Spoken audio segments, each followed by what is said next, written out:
Here you go, here's a blast from my past. I just dug this thing out. This was a motor I built in, I guess, like the mid-70s. I was maybe 10 years old at the time when I put this motor together. Just copying all the crap that my brother did on his race car. It didn't have this carburetor and tank on it at the time. The motor itself started as a 3.5 horse. Briggs & Stratton, as you see the big BS on it. I'm not sure what year it is, but it's, you know, it's definitely old. I built this motor. I don't remember everything I did to it when I was a little kid, but I do remember taking the intake manifold and the carburetor off with the Tecumseh, and you'd flip the intake manifold upside down and make it like a mini tunnel ram, and we'd run the carburetors from a 5 horse, and that'd be like all the difference in the world for these little 3.5 horses.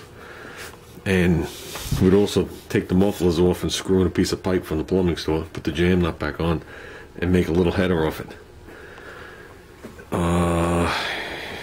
Going back, I think it was 1994-95, I had gotten 2 snowblowers, one big 12 horse monster, and then one little real old-fashioned 3.5 horse snowblower that the actual chain drove the impeller in the front, or the actual auger, whatever they call that thing, the death blade.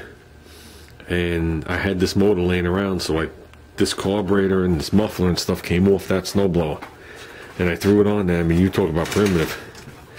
This is how you did the throttle. It had a governor, and I put it on there, and the first snowstorm we had, I had this thing singing. I mean, this thing was screaming, and I hit a big rock. At the time, in my back landscaping, I had these rocks lining the walkway. I'm not sure how big they were. Maybe, you know, a foot or so across, about like 8 inches deep. So it was a big rock. Destroyed the actual blade on the snowblower on its first use. I unbolted it, and it sat on the workbench till now. Now, back then, I would start it up every once in a while, put gas in it. But I haven't started this thing in a while, and you could smell the gas turn to turpentine. But it still has plenty of compression in it. And if I remember right, I don't remember exactly what I did, but I remember getting a piston from one of my friends or whatever it was, and this piston, the compression ring, was actually on the top of the piston. Meaning the top of the piston, where the first land would be, was actually machined so that the compression or the force coming down would push the piston ring out to give you a tighter seal, and it only had one oil ring. I don't remember what the rod was, but it was something goofy, and I remember taking the head off and just rubbing it on emery paper until the little step that was on it was gone. So I don't even know how many thousandths that would be. And I remember the motor did pretty well, you know, being a little kid. It was on one of my mini bikes for a while. So this is the size motor that belongs on this mini bike. I mean, this isn't what we use, and I just figured I'd dig it out. Maybe I'd clean the gas out and fire it up. And this actual clutch, that clutch has about an hour's worth of use on it on the snowblower. Believe it or not, that's what it used. But the only problem with the clutch is it's the wrong size chain for this. So it's a brand new clutch with the wrong size chain. But I think this shaft is smaller than the 5 horse anyway. So, plus I was playing around with putting the original rim back on the back that I'm going to use, because I want to order myself a brand new back tire, and I want to see how big I can get in there before I start having a brake issue. And that's a 12-inch tire. I think the one I was looking at was 13, so that really doesn't give me much, because that's a 1/2 inch around, and I don't know how much I could play with that scrub brake. So, like I said, just playing around before I dive into it, because I got a couple of parts on order.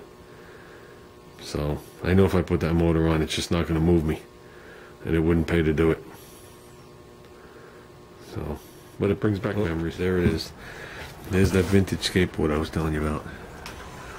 It's called Hang 10. There's 2 feetsies on it. Made out of some kind of wood. I made some kind. It looks like oak. Maybe cherry. I don't know. I don't know all the different types of wood. Maybe maple, maybe some ash. And this looks like some kind of oak with a different type of stain on it. But whatever it is. When I tried to drive it, the wheels fell apart. Which sucks, because I would love to have had 2 wheels for the back of it.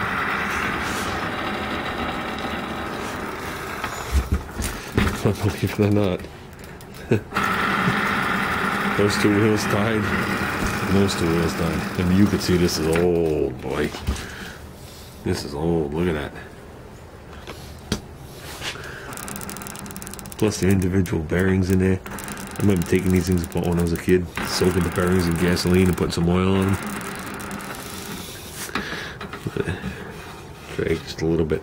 But I think that thing's going to be pretty cool. You take the wheels off it. This is just an experiment right this second, but sit it about that length on it. Oh yeah, we'll be rat rodding for sure. I'm actually going to try and put some gas in that motor and fire it, see if it'll fire. What do I got to lose? It's not bolted down, it's just laying there, so it will be pulled down a little further. I took the trucks and the tires off it. And that's just a rough position front to rear. But I think keeping it flush with the back of the tire will be a nice look. And of course my wife walked by and said that that seat would be very uncomfortable and my butt's too fat for it. But I think of it this way, the seat that was on there was just as narrow. And by the time I sat on the cushion and collapsed it, I'd be sitting at that height anyway. And this thing hangs off the back of the bike. Let's see. There's where the original one was. Another 10 inches. So I should be able to sprawl all the way out back there, like on, on a recliner, like a lazy boy. But it's starting to look like something. What? I'm not sure, but it's looking like something. So I'll be able to park this next to the rat rod riding mower. So, but the motor's gonna be painted up nice. That's the only thing on here that's gonna look nice is the motor. Everything else is gonna be what it is. So I took some measurements of this tire. This tire is 12 inches by